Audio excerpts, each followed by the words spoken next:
Selamat sore dan salam sejahtera untuk kita semua. Bertemu kembali dengan saya, Cak Buhin, Corporate Lawyers-nya Pak Boy Jawa Timur dan Jaringan Rumah Sakit Muhammadiyah se-Jawa Timur.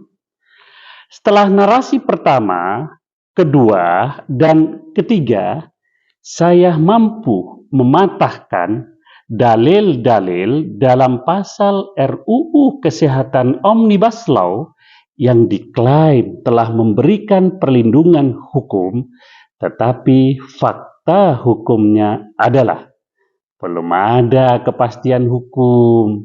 Bahkan dengan mudahnya di masa yang akan datang, dokter dan nakes dapat dipanggil pihak yang berwajib. Ini berbeda dengan perlindungan dan kepastian hukum yang diberikan dalam Undang-Undang Advokat, Undang-Undang Jabatan Notaris, dan Undang-Undang MD3. Maka dalam narasi ini saya akan tunjukkan dalil yang sangat mudah dan potensial dipergunakan pasien untuk atas nama hukum melakukan kriminalisasi kepada dokter dan nakes.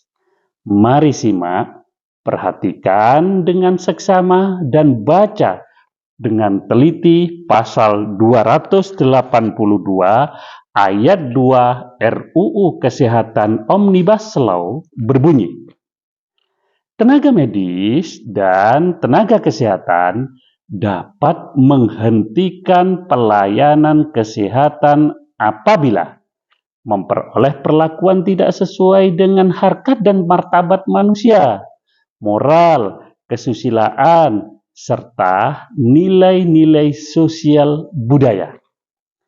Pasal 282 ayat 2 tafsirannya sangat subjektif bagi tenaga medis dan tenaga kesehatan, apalagi bagi pasien.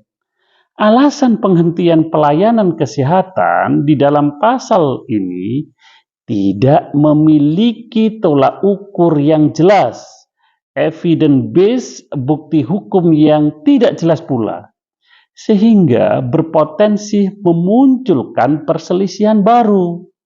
Pasal 282 ayat 2 memang merupakan norma baru di dalam rancangan Undang-Undang Kesehatan Omnibus Law ini yang tidak pernah ada dalam Undang-Undang Nomor 29 Tahun 2004 tentang praktek kedokteran.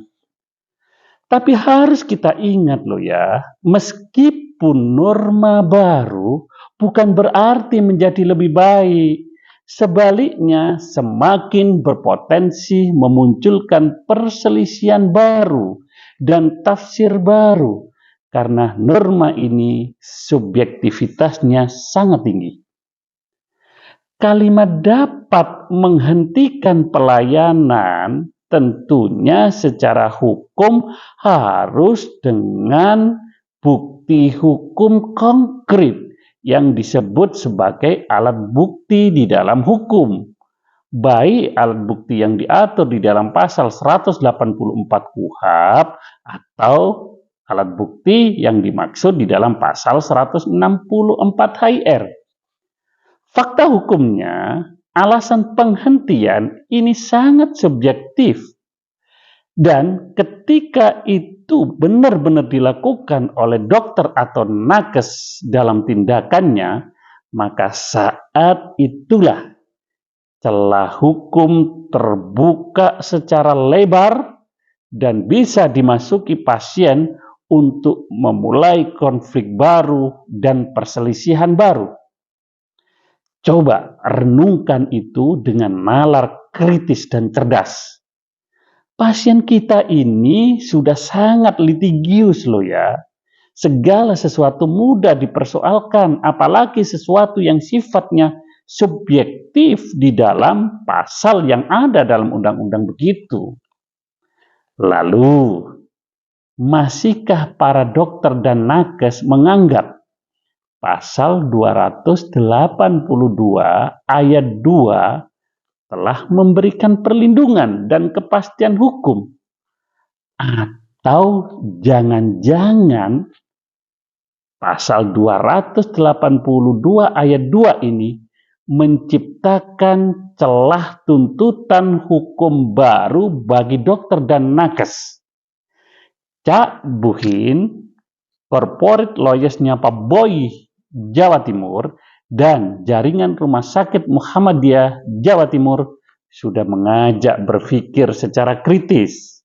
Sampai bertemu dengan narasi pasal lain yang akan saya bukakan bagaimana celah bagi dokter dan nakes untuk dalam posisi lemah secara hukum. Terima kasih.